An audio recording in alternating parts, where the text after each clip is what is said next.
Welcome to The Edge. I'm joined by Mathew Bowyer, who has been sentenced to a year and a day in prison. All over newspapers and television stations. Mathew's story is very familiar. Part of his story is he was the illegal bookmaker for Shohei Ohtani's interpreter. Shohei Ohtani, of course, the generational talent for the world champion Los Angeles Dodgers. Very familiar story. Mathew has a book out, which is fascinating. Highly recommended. It's called Recalibrate. You know, someone once said one of the classic stories is the rise, fall, and rise. Matt really gets at that in his book as he is embarking to serve a prison term. Matt, thank you for joining me today. Let me ask you, as you face this prison sentence,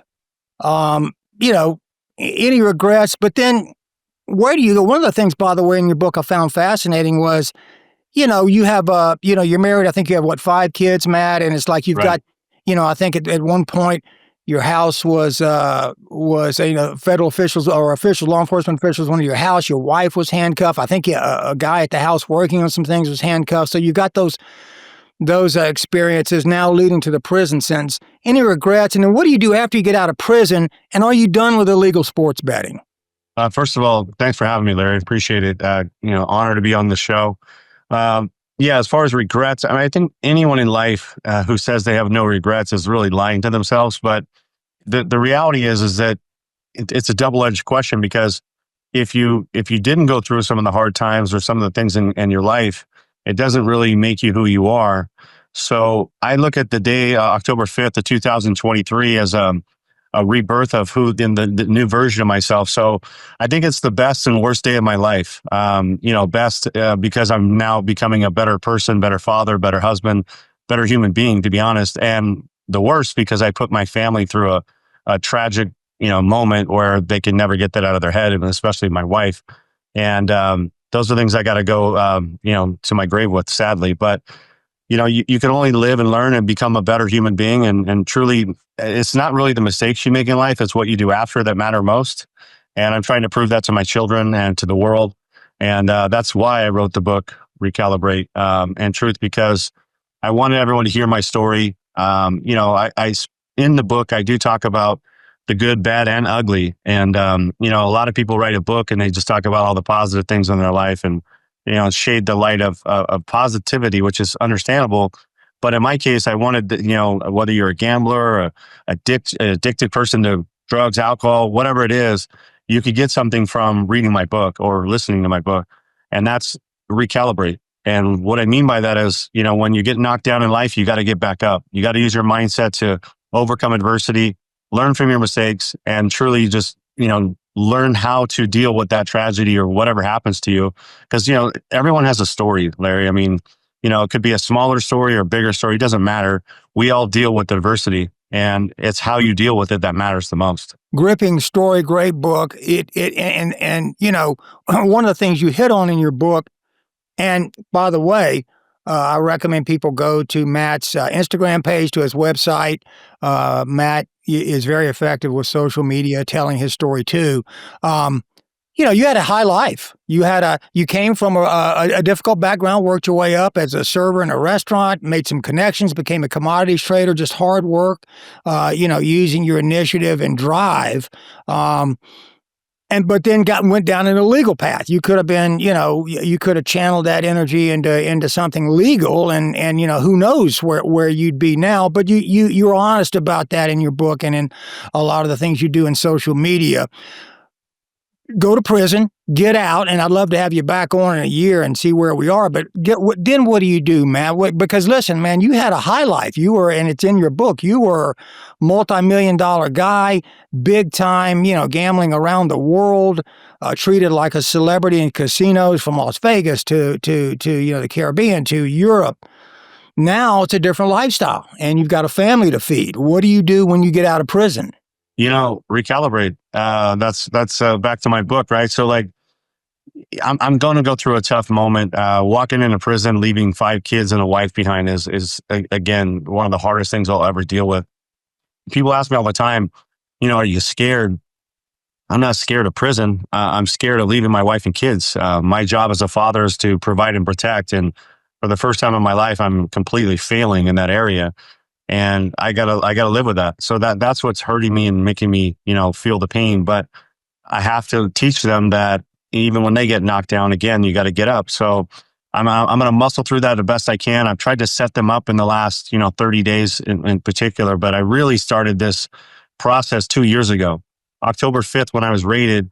I immediately changed my whole perspective of shifting. I no longer had a job or a business, which illegal or not, it doesn't matter. I was a CEO of an operation. Let's be real. And I no longer had that career or that job. And because of that, I had to shift my mindset and immediately, go into how do I provide and protect going forward. And that's why I wrote the book, because my plan and my vision was write a book, use that book and tell my life story and end up doing public speaking, motivational speaking, and eventually, hopefully, a documentary and a movie about the life and how crazy, the ups and downs and the wild ride that I was on. Everyone's told me for the last 30 years, you got to write a book. This is a movie. And I kind of didn't actually see it that way, because that was my everyday life for the last 30 years. And when you're living in that chaos, let's call it, because it was such a wild, wild ride of finances and, taking $1 million wagers, making $1 million wagers, jumping on a plane every 2 weeks with $2 million. That became my everyday, just like brushing my teeth. But now that I've been taken out of that and I have this perspective of looking back as a bird's eye view, it was chaos. And, I'm not saying it was all bad, because it wasn't. It was a lot of great moments, memories that, frankly, that 99.9% of the world will never even experience. So I'm grateful. But in that chaos, there's a lot to talk about. So I wrote that in the book. Now I want to tell the story to people that I can inspire, people that I can move and hopefully learn from my mistakes, get them away from addiction if they have an addiction, whether it's gambling or drugs or alcohol or sex or whatever it is. I mean, we all have issues. And if I could teach you to go get help or use your mindset to use the strength to just, quit doing any of those things and overcome that adversity, great. And if you are a person who gambles and does it, appropriately for entertainment, if I could teach you some things that give you some edges against casinos or mindset, then even better, because at the end of the day, gambling, there's nothing wrong with it when used appropriately. It brings people together. It's fun. It's entertaining. It really could be, add some pleasure to a football game, baseball game, cards, whatever. So my message could go both ways. And that's my plan. And I'm hoping to come out of prison, and I've already set the groundwork. So now I can come out right away and go right to work. I've already had my first speaking event coming up here on the 24th of September. I'm excited about that. And clearly I'll be turning in on October 10th. And so, a year and a day could be 6 to 8 months, could be even 4, it could be a year. You just never know.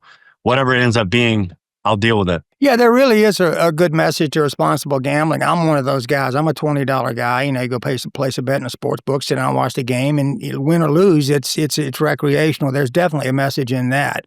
Are you finished with illegal bookmaking? Now, California, period, sports betting is illegal.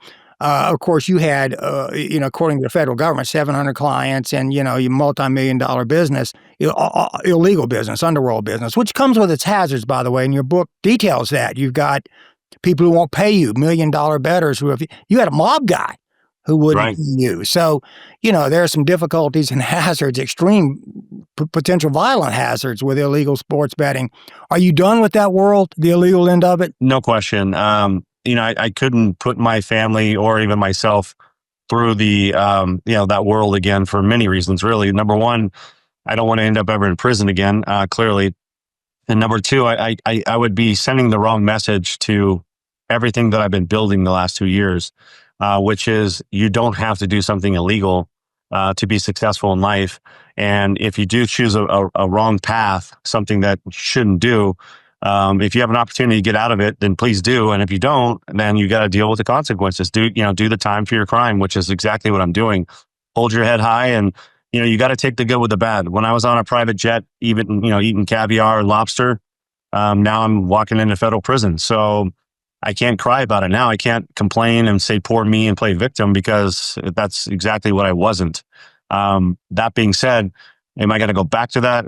Zero chance. As much as I love sports and I love gambling, I'll choose to be the type of gambler you are going forward when I'm allowed, which will be quite some time. I mean, I'm going to be on probation for 2 years and won't be allowed to gamble. I'm not allowed to gamble. I don't gamble now. And, there's many parts of that I miss, of course, but, the right message here is just shut it all down, reconvene down the road. And as far as if I ever want to go to Vegas and gamble for fun or not, it's something I look forward to. It's actually driving me I would love to have the opportunity to walk into Las Vegas and be welcomed, which right now I'm not. I'm barred and banned at every casino in the country, and put down, whether it's $10 or $10,000 on a hand of blackjack, and be on the legal side where I don't have to worry about I'm doing something illegal and looking over my shoulder. Is the FBI going to raid my home? Because this happened to me twice. That's going to be an amazing feeling. And, one of the things I talk about, Larry, that for the first time in my life at 50 years old that I'm very excited about is every business I've been in, since I was a kid has been win-loss. And I'm winning only when other people are losing. Taking bets, being a commodity trader, even though we weren't the house as a trader, I just felt morally that it was really a terrible business. We were charging $95 for a transaction, which now is like $1. And these customers had to overcome adversity so much as far as the slippage in the markets and the commissions. And I kind of knew that they had no chance, even though I was raising equity and trying to, get them to make money. I mean, my morals were correct, trying to help them, but I knew deep down that they really had no chance of making money. So I felt, morally worse as a commodity trader than I did as a bookmaker.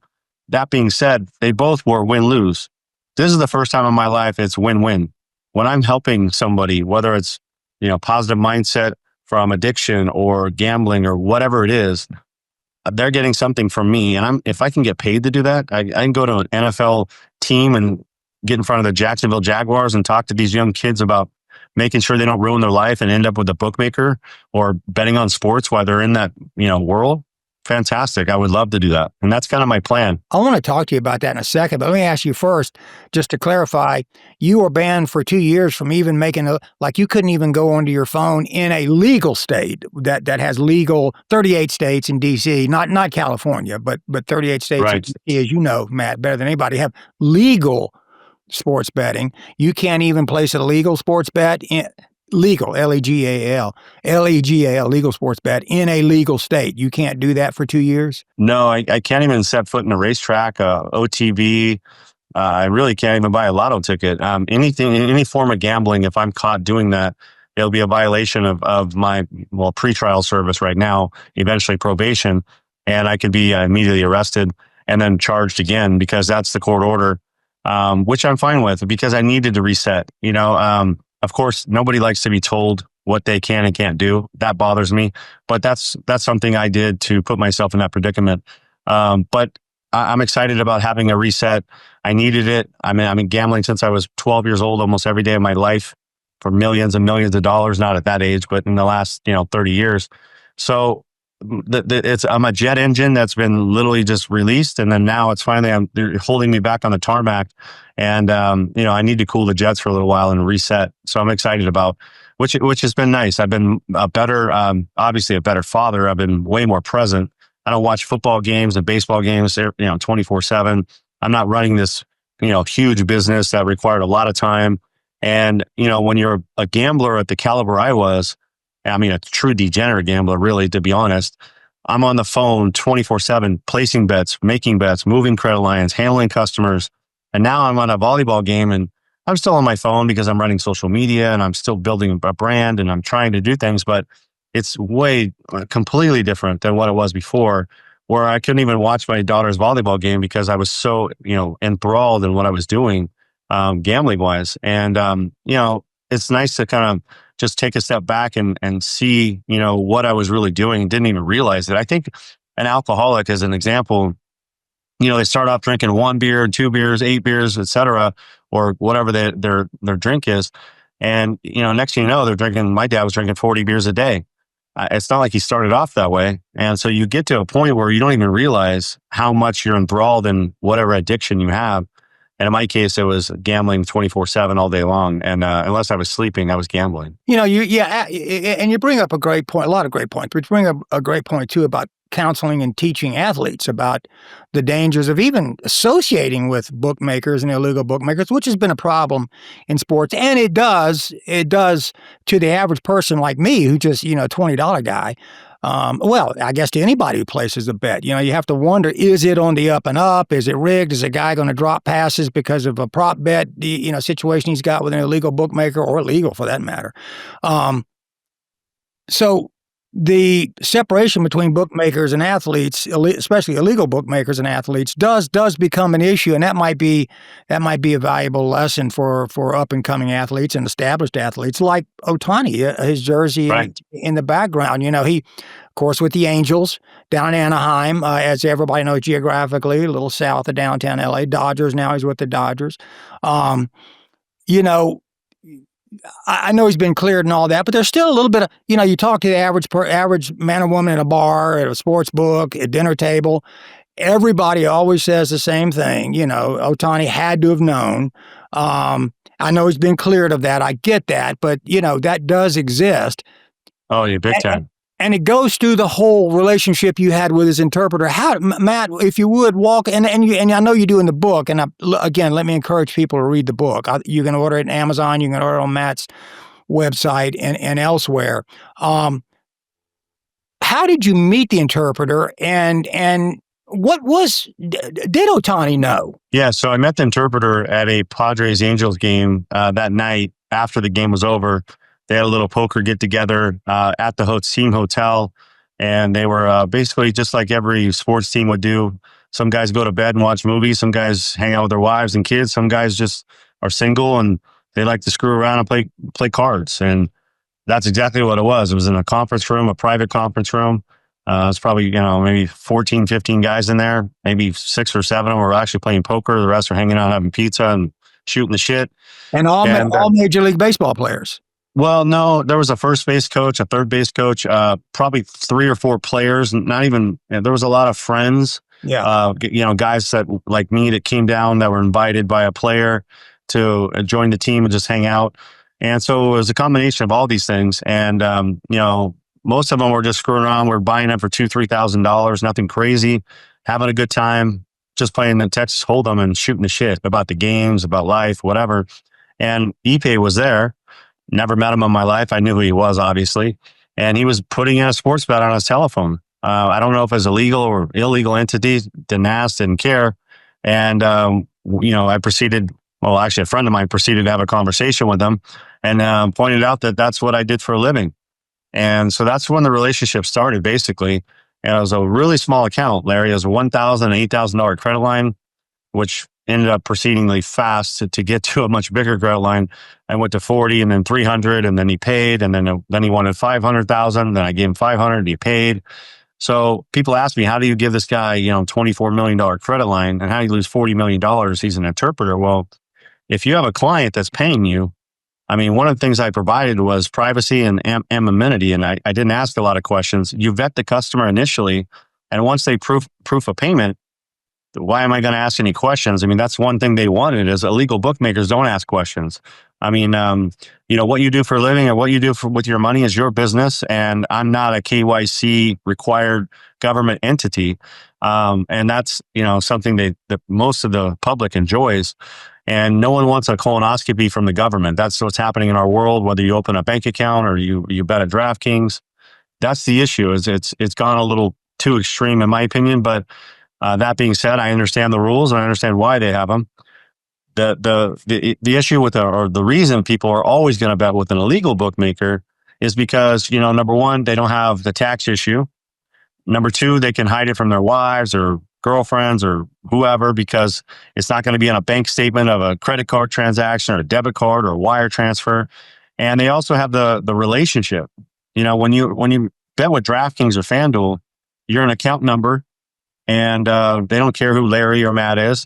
And I understand that it's a business on their behalf, but you're an account number and you log in and you bet. And then when you get your proceeds, if you want some out, you just, send in a note and they send you a wire or whatever it is. Whereas with a bookmaker, I go to play golf with my customers. We'd have lunch, dinner, whatever. I mean, we probably make fun of each other. They'd make fun of me when they're handing me money, and I'd make fun of them, whatever. But became a relationship. I've had 20, 30-year relationships with my customers to the point where some of them lost $1 million plus, and they wanted to write a letter to my judge saying how great of a person I was, and how even though they lost all this money, it was a service they wanted. Of course, it wouldn't help me in court, but it was a kind gesture nonetheless. That being said, I think the relationship part was something, people enjoyed, and we ended up becoming really a friendship. Not all of them, of course. Some I've never met or spoke to because I had agents underneath me, and they were dealing with them directly. But I think that's something that's going to be really difficult because, again, nobody wants to be disclosing everything in their life to the United States government. The other side of that coin, too, and I'm going to talk about Ohtani. Let's get the issue of what Ohtani did or didn't know in a second. But the other side of that coin too, Matt, and I think you and I have discussed this even privately. Is there? How much does it undermine the credibility of a regular athletic event? How do I know, as a guy who's just sitting at a sports book or on my phone with a bet at home, how do I know the game is on the up and up if illegal, big time bookmakers, some with underworld, some with organized crime, how do I know if they're playing cards with these guys, with first base coaches and players and golfing with them and having dinner? How do I know as a regular guy the games aren't rigged and everything's on the up and up? And should athletes, pro athletes, college athletes be fraternizing with illegal bookmakers? I mean, you hit on the head. The legal side, here's the negatives, right? You have possibility of people getting into trouble on credit gambling where they can't pay, and then violence could occur, or it's really diminished. The mob days are kind of out. It's still there, but it's really limited. There's so many bookmakers in the country now. There's millions, truly.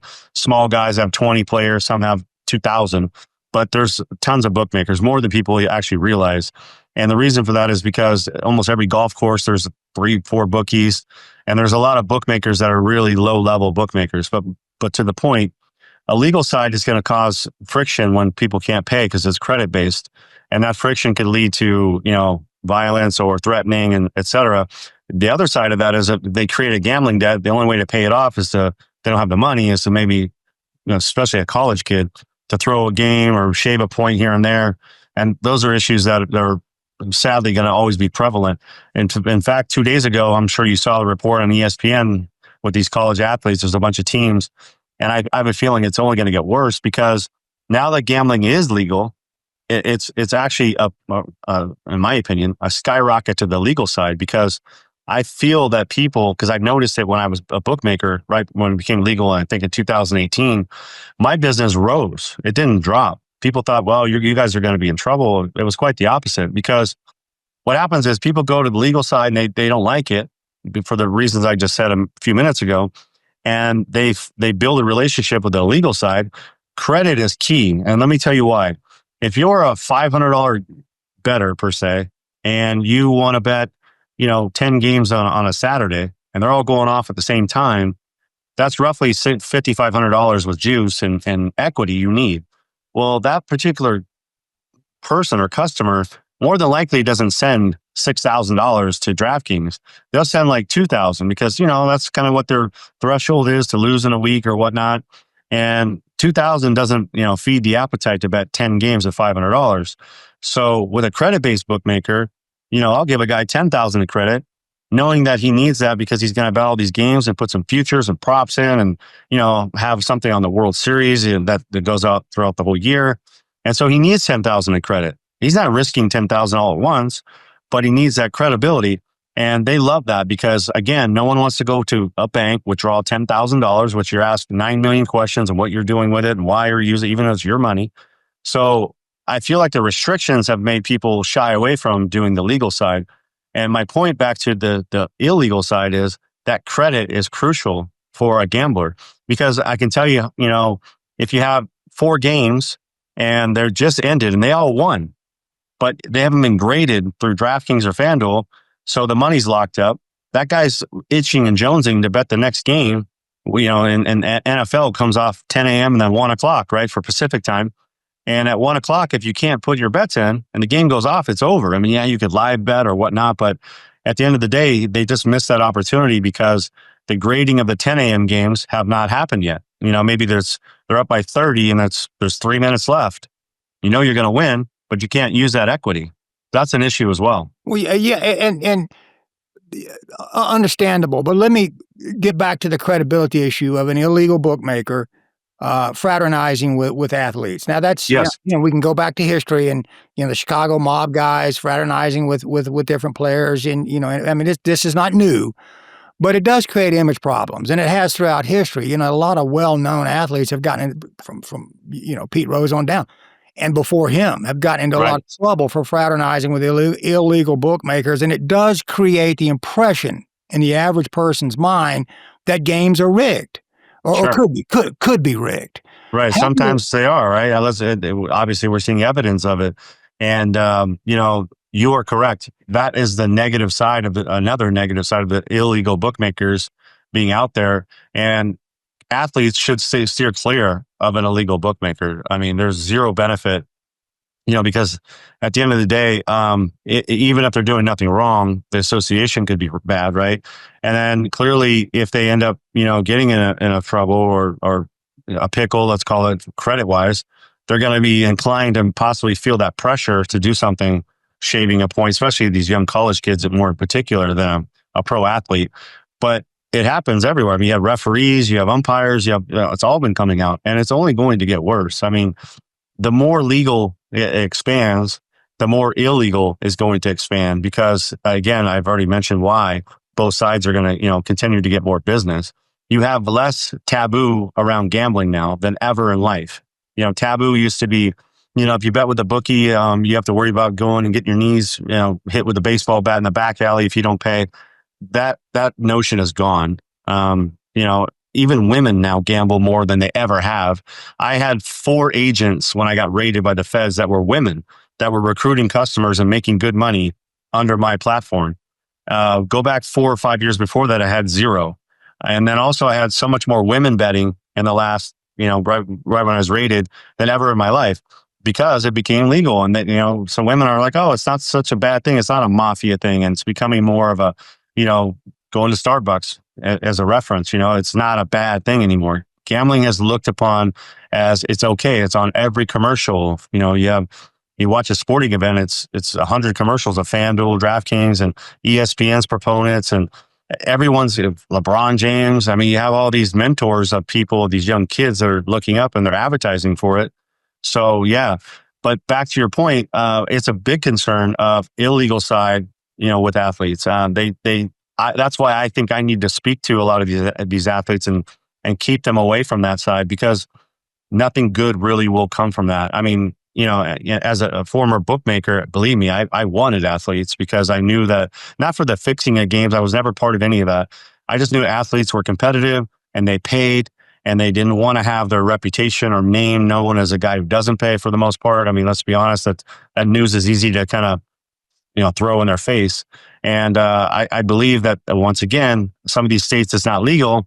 So if you are an athlete and you like to gamble and you come to California to play the Rams or whatever, you can't bet. So there's a problem for them. This is something they want to do legally and they can't even do it.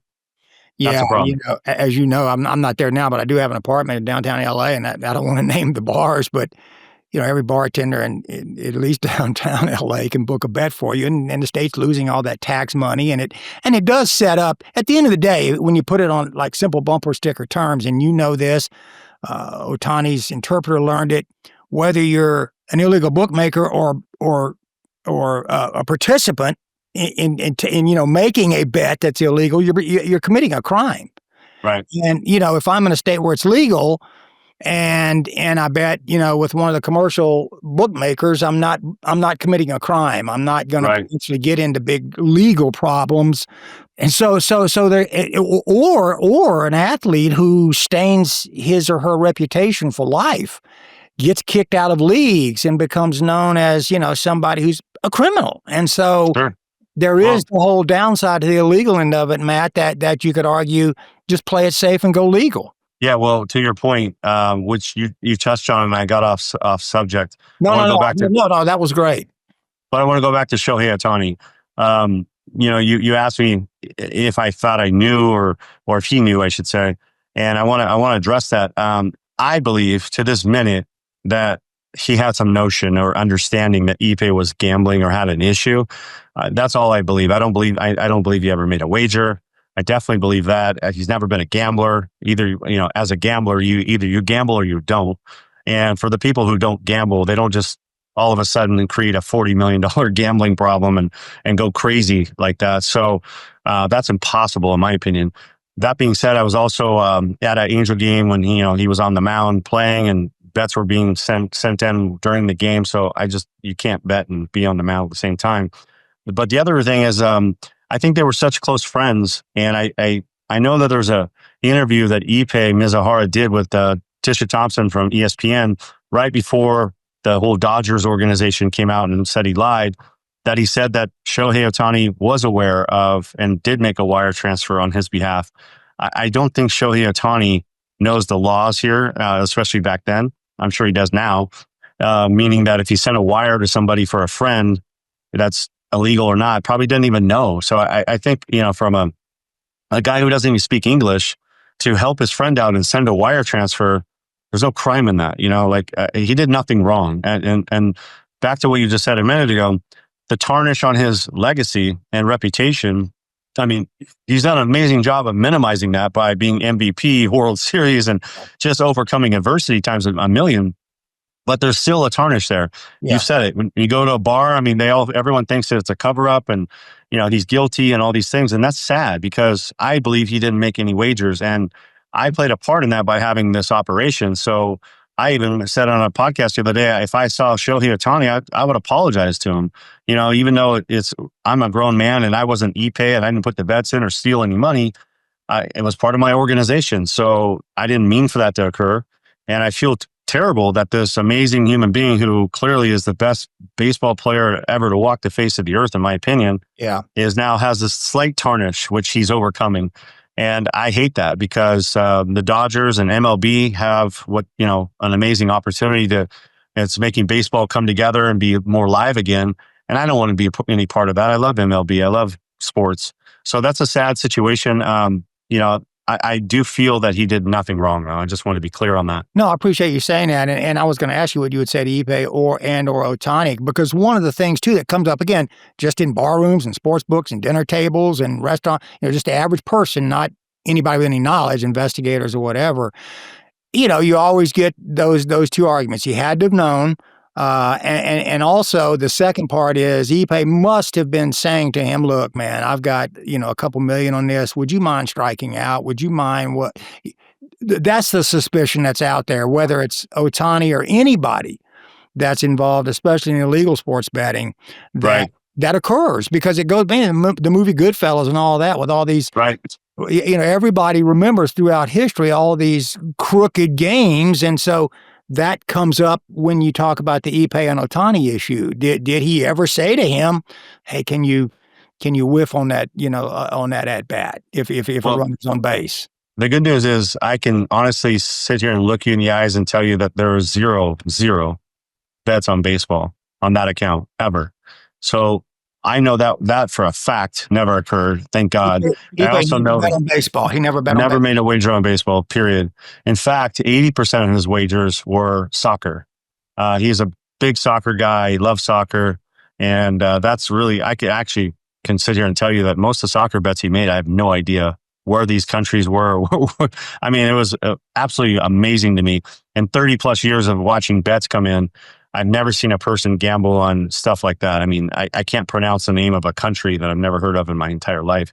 And he was betting on everything moving. So he definitely was a extreme degenerate. And I get that because I sadly have bet on WNBA before because there was no other sporting events on and I just wanted some action. And I bet a couple $1,000s just to, look at my phone and see who would win, not knowing one player on the team.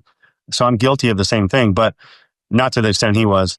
And I tried to handicap and try to make sense of what I was doing. And clearly overcoming, sports betting over time is, unless you're a professional robot algorithm running these sharps, you can't win. And it's just no different than Baccarat in Las Vegas or, playing dice over time or slot machines, whatever, you're going to lose. But that being said, ePay took it to a whole different level. I mean, $326 million in wagers. Yeah. It's insane. What would you, now you said what you would say to Ohtani, and Matt, thanks so much for doing this. And Will, I appreciate you. I held you longer than I said I would, and I appreciate it. No, of course. Thank you, Larry. What would you say? Now you said what you would say to Ohtani. What would you say to Ipe? And you guys may cross paths again. I hope we do, Larry. I hope we do. I'd give him a big hug. I would give him a big hug and just say, man, I had no idea. I knew there was a gambling problem. Don't get me wrong, but I had no idea that he was truly stealing the money. I thought, I wasn't sure. At first, I thought it was Ohtani. Let's be real. Of course, the wires are coming in. I knew the interpreter would make that kind of money. And then, my contact was through ePay the whole time. And the greed in me was just like, who cares? It's not your business. But the heart side of me was like, wow, this is a lot of money. I'm hoping that it's Ohtani because he could afford it. And I never knew it was going to come out anyway. So I wasn't worried about, this is going to come out to the world. And I was hoping it was Ohtani. And then once at the very end, if you look at our text messaging, I said to ePay, the government released all this. I said, it was all a cover up. It's all bullshit. And he texts me back and it says, technically, keyword, technically, I fucked up. So I just don't, that technically word means a lot to me, right? I mean, there's so many ways you could take that. I don't understand what technically means in his verbiage, but I take it as maybe, this is again my assumption, I think Shohei knew that he was taking some of the money. I don't know if he knew how much. I don't know if he said, yeah, you could borrow a little bit. And a little bit turned out to be a huge amount of money and wasn't watching, because it's hard to not see $17 million leave your bank account. But as we all know, because the whole world has seen Shohei Ohtani, he seems to be the most driven athlete. All he does is sleep, work out, and play baseball. I mean, that wasn't his only bank account. Clearly, he had an endorsement bank account that had a lot more money in it. I can tell you by the way the wires kind of went down, it seemed to me, just from the outside perspective, putting things together, that he waited for a paycheck to come in from the Angels to send me a wire, because he would always push me off and say, I need till another week or this or that. And now, from the bird's eye view now, it made more sense because I now know a lot more information. I didn't ask a lot of questions because I was getting paid $500,000 almost every couple of weeks, and it was feeding my lifestyle. And, frankly, I was very happy with that. Of course, let's be real. And it was allowing me to go gamble on a high level and allowing me to live this, finite life of luxury, white glove service. So, I didn't ask a lot of questions, but that being said, looking back, I'd love to give him a hug and just say, man, I'm sorry. Had I known you were going to go through this, I would have cut him off a long time ago. I mean, I love money, but I definitely don't want to see somebody in prison that, I'm not like best friends with a guy, but we became friendly. He's a really nice human being and he's very honorable. I mean, clearly if he was stealing the money just to keep his honor and feed his addiction, I mean, that's an honorable guy. He could have told me 10 million ago, I'm screwed, or I'm out, I'm done. And I understand what it's like to chase money and try to win it back. And I assume that's clearly what he was trying to do, which I've been there. And you just hope, because he had a big week. He won $4.5 million 1 week. I mean, he had weeks where he would win, but because the losses were so big at that point, it was just coming off of a balance. At what point, on the legal side, you can self-restrict on a commercial app. There are some responsible gaming things in place, some some line, there's some help. There's some help right. for irresponsible gamblers, for degenerate gamblers who go overboard. There sure. is, and there always has been. I've got a long history in Nevada, and the casino industry, the legal side of the casino. Right. Industry, there's always been, and you know this, Matt, because you have a lot of experience in legal casinos, and there are ways to corral somebody who's going from the commercial side, but also the personal side, ways to sort of corral the over the top bettor. Right.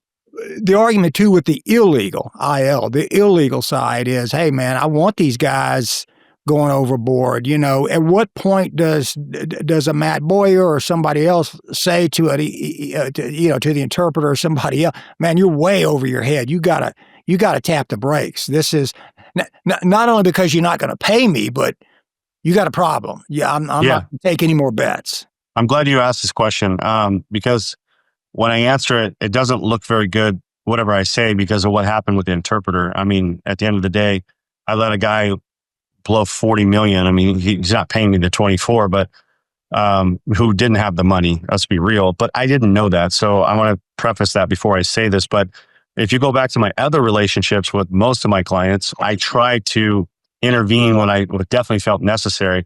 I know a lot of people who don't know me are going to be like, yeah, right. You just wanted the money. And of course I wanted the money. That's why I ran the business. I don't shy away from that, but I do have a human heart and I do care about people. And if you knew me, you would realize that. So my business was designed to be for entertainment. For me, it was a business, but entertainment for the customers, knowing that they're, going to lose money, of course. And over time, my job was to try to control the degenerates and allow them to gamble and have fun and get action, but not ruin their lives or ruin their financial stability at home with their wives and kids. I've walked away from just recently $44 million of owed debt to me that I cannot collect. The government told me you cannot receive a dollar of it. It's illegal funds. I walked away from all of it. And never mind the last 30 years, I mean, the numbers are outrageous of what I got stiffed and walked away from. And some of the people just owed me money. I just walked away because I just knew that they already decimated their own finances. And part of it's my fault by not vetting the customer better. But it's hard when they're lying to you. They're telling you they're gamblers. They're telling you everything's fine and ask for more credit, and they'll tell you what you want to hear to extend the credit and continue to get down on the action. It's no different than a drug addict telling you, I'll do this and do that just to borrow some money so they could feed their addiction. It's no different in gambling. That being said, I try to do my best, truly, to control each client that I spoke to directly. Of course, there was clients under other agents and stuff like that. And when people got out of control, we didn't go baseball bat them or, go over their house with a weapon or anything like that. We would just try to work it out and try to say, hey, let's go on a payment plan, take care of your family, pay your bills first. We get that. But you have an obligation here. You created a debt. Let's work it out. I'll give you a big discount. Can you pay $500 every few weeks until, and to be honest, if they were honorable with that, I would still let them even gamble. Let them try to win some of it back. I always, as a gambler, I know all these emotions because I've done it myself. I've been on every side of the fence for big numbers and I know the feeling. So because I think that's why I was actually a pretty good bookmaker is because I know the feeling of being the client and the customer because I have been for the last 40 years. And when you're gambling, yourself, every emotion. So it's like, I felt that and I say, look, I've been there. I understand your feeling. You want to still gamble? Okay, instead of betting $500 a game, let's work out a payment plan. I'll lower your credit down and you can bet $150 a game and still have some fun. And that way it doesn't get out of control. You still get action. I know it's not the same. I understand that you won't have the same feeling in watching a game, but that's temporary. We get the debt down. We can get back to 500 a game. You can bet 1,000 a game eventually if you can afford it. So those are the type of conversations I would have. Not trying to make myself look like an angel, but just being honest that I was trying to build a relationship and also keep the customer. Because the one thing I want to tell you is, if you're a bookmaker, the number key, a legal bookmaker, the key on giving credit was to how do you keep this customer paying you first before he pays his bills? Because that's really a true gambler pays his bookmaker, then his mortgage, then his bills. And I know that sounds wild, but it's the truth because they want to continue to try to win it back or play or whatever. The minute you drop from number one on the list to number whatever it is, because you're going to be at the bottom, you are screwed. You're probably not getting your money. Or if you are, it's going to be 5 years from now. So the objection there is to how do you make it to where he pays his mortgage, feeds his kids, and they go to schools and everything's covered. And you're number 9th on the list, let's call it, where he could pay you and you're an obligation, but it's not detrimental to his personal finances. That's really what I try to do. Mathew Bowyer, thanks, man. Fascinating conversation. Excuse me. I really appreciate it. Thank you so much. You. More longer than I said I would. Let me encourage everyone, get Recalibrate. It's MathewBowyer.com, right, Matt? Yeah, MathewBowyer.com. And here's my book. It's I wrote this with, I poured my heart into this thing because I wanted the world to really see, all sides of the business. And I think I did a pretty good job of that. It's selling very well. I don't really make much money on a book. I didn't write it for money purposes, but I'm very excited to share my story and let people learn from it. It's fascinating. I have my Kindle version of it. You know how on Kindle you can underline with the yellow, with different colors. Mine's marked up. It's a fascinating inside look, not just at your life and your world, which is, again, it's the classic Rise, Fall, and Rise story, which is a great story in itself. But also, it's a fascinating look inside the high roller. And you said it yourself. I'm not name calling. Degenerate gambler, Sure. illegal bookmaker. That whole world. We seldom, as people not involved in that world. We seldom, like in the Wizard of Oz, where the curtains pull back. We seldom get to see the curtain pulled back, and your book does that, Matt. And as has our conversation today. And I really appreciate you taking the time to do it, Matt. Any further thought? What before we close it out? Take a few seconds. What do you say to someone who's struggling? Hey, I'm down and out. It ain't coming back. I'm a loss. I'm lost. How do I rebound? What do you say? Because you and your book Recalibrate gets into this. Again, Right. your wife was handcuffed. I mean, that's a pretty devastating scene in itself. What do you say to somebody who thinks, hey, that's it, I'm down and out and I can't rebound? Because you're on your way to federal prison. You're a guy who faces the necessity to rebound. What do you say to somebody like that? Well, I'm listen, lost. Larry, I'm lost. I need to rebound. in my book, you know this. There's a part in the book where my wife and I were locked abroad in the Bohemian prison. Uh, that was a moment of don't even know what's going on next. So I've been there. I know what it's like to be in the darkest moments, right? In the federal raid as well. The bottom line is our mind is the most powerful muscle we'll ever have in life. And if you really dig deep and you believe in yourself and you develop this strong mindset, you can overcome anything. I mean, every individual has it. They just don't realize it. And as soon as you tap into that, you'll be so amazed at what is there amongst each one of us. And I think I've learned to tap into it more in the last 2 years than ever in my life. But truly, I am so confident in overcoming adversity and what I can do and being positive that as opposed to burying my head in the sand and poor me and why is this happening to me and all the excuses that we all tend to make, there is none. It's just all in your head. And whatever you're going through, whoever's listening to this can overcome it and just start doing some action. Start doing something about it right now. Don't wait till tomorrow. If you want to lose weight, don't go eat a cheeseburger and then say, I'll do it tomorrow, because that's what everybody does. Just do it now and you'll see progress. And then you'll start actually building confidence and believe in yourself. And it doesn't matter what it is. It's all in your mind. Mathew Bowyer, thank you so much for a fascinating conversation. When you good luck. Thank you. On not just on the prison experience, but also the rebound. And when you come back, whether it's a year or as you say, it may be 4 months, 6 months, whatever you end up doing, let's revisit it. Let's do this again and get caught up on where we are. I think your idea of talking to athletes, talking to problem gamblers, to people like that, sort of could ring a bell. Matt Bowyer, thank you, and I want to thank everybody else for joining us today on The Edge. I'm Larry Henry at Gambling.com. Thank you, Larry.